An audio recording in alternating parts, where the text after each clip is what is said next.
Hello दोस्तों, Rahul commerce education में आपका स्वागत है।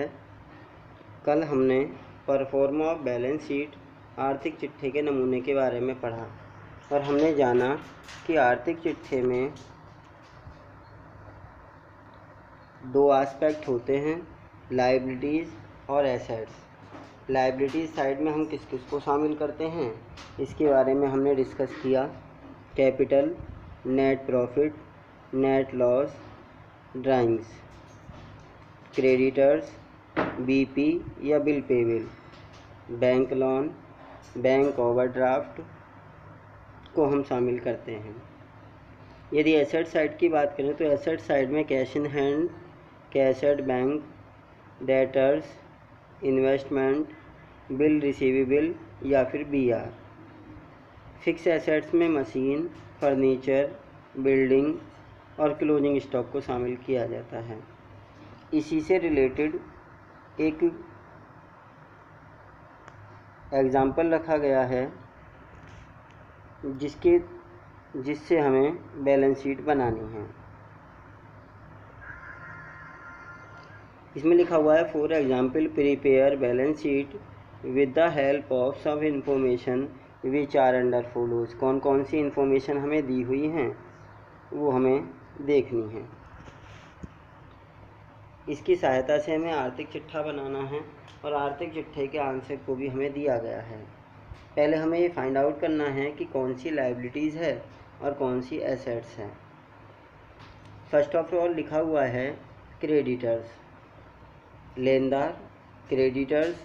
और आप जानते हैं कि जो क्रेडिटर्स हमारा है वो बिजनेस की लायबिलिटीज़ होता है, तो क्रेडिटर्स लायबिलिटीज़ है। फिर बात आती है कैश। कैश क्या है, जैसा कि हमने परफॉर्मे में पढ़ा है, कैश हमारी एसेट्स है। बीपी लायबिलिटीज़ है जिसका पेमेंट हमें करना है। बीआर क्या है, एसेट्स। मशीन संपत्ति है हमारी, एसेट्स है। और नेट प्रॉफिट का क्या करना है, नेट प्रॉफिट लायबिलिटीज साइड में लिखा जाता है। कैश एट बैंक भी हमारी एसेट्स है। डेटर्स हमारे एसेट्स हैं, एसेट साइड में लिखे जाते हैं। क्लोजिंग स्टॉक भी एसेट्स है। फिर अगला टॉपिक आता है लोन, ऋण। लोन क्या है, लायबिलिटीज़ है जिसका पेमेंट हमें फ्यूचर में करना होगा। कैपिटल बिजनेस की लायबिलिटीज़ मानी जाती है। ड्राइंग हमारे पर्सनल एक्सपेंसेस हैं जिन्हें हम कैपिटल में से लेस करके दिखाते हैं। इसके सॉल्यूशन को हमें देखना है। जब हमने ये फाइंड आउट कर लिया कि कौन सी लायबिलिटीज़ है और कौन सी एसेट्स है, अब हमें इसे बैलेंस शीट में दिखाना है। तो बैलेंस शीट को, ये जो बैलेंस शीट आपके सामने है इसको हमें समझना है।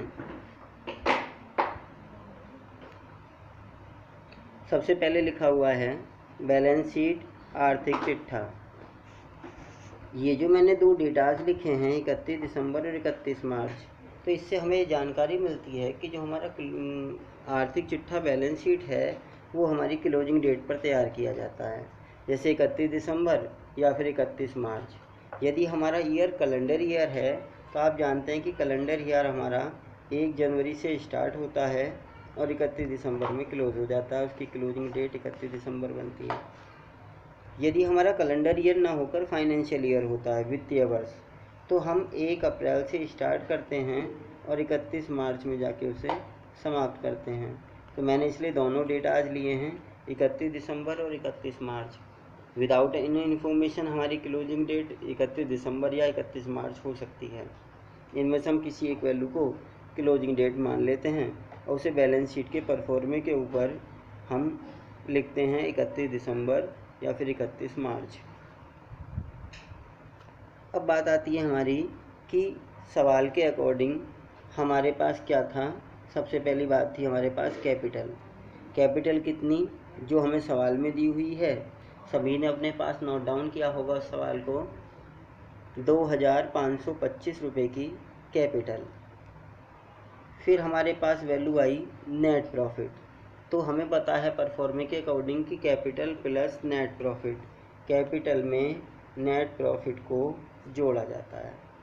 इस प्रकार दोनों की वैल्यू का टोटल हमारे पास आया 6200 और आपने लिखा माइनस ड्राइंग्स। आहरण को पूंजी में से घटाया जाता है।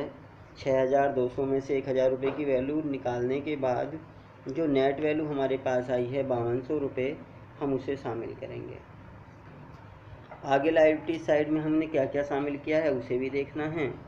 फिर हमने लिखा है बीपी दे बिल 200 रुपये, जैसा कि आपके सवाल में दिया हुआ है। क्रेडिटर्स 600 रुपये और लोन, ये भी हमारी लायबिलिटीज़ है, 480 रुपये। इसके बाद हमने अपना एसेट साइड को देखा है। एसेट साइड में सबसे पहले आपके पास लिखा है कैश, और कैश हमारी एसेट्स है। डेटर्स देनदार, देनदार भी हमारे एसेट्स हैं। बीआर बिल रिसीवेबल, जिसे हम कहते हैं प्राप्य बिल। तो कैश, रोकड़, डेटर्स देनदार, बीआर प्राप्य विपत्र, मशीन, इन सभी को हमने एसेट साइड में शामिल किया है। नेक्स्ट है हमारा कैश एट बैंक। बैंक में रोकड़, उसे भी हमने शामिल किया है एसेट साइड में। और क्लोजिंग स्टॉक 1530 रुपये अंतिम रहतिया, वो भी हमारी एसेट साइड में शामिल किया गया है। जैसा कि हम पहले से जानते हैं कि हमारी बैलेंस शीट की दोनों साइडों का टोटल बराबर आता है, और टोटल बराबर आने के बाद हम मान लेते हैं कि इकोनॉमिक कंडीशन जो बिजनेस की है वो कंफर्टेबल है, वह सही है यदि दोनों पक्ष हमारे बराबर आ जाएं। यदि हम कह दें कि capital plus liabilities is equal to total assets, यदि हमारे पूंजी और दायित्व दोनों का टोटल हमारी टोटल एसेट्स के बराबर आता है, तब हम मानते हैं कि व्यापार की स्थिति संतोषजनक है, कंफर्टेबल है।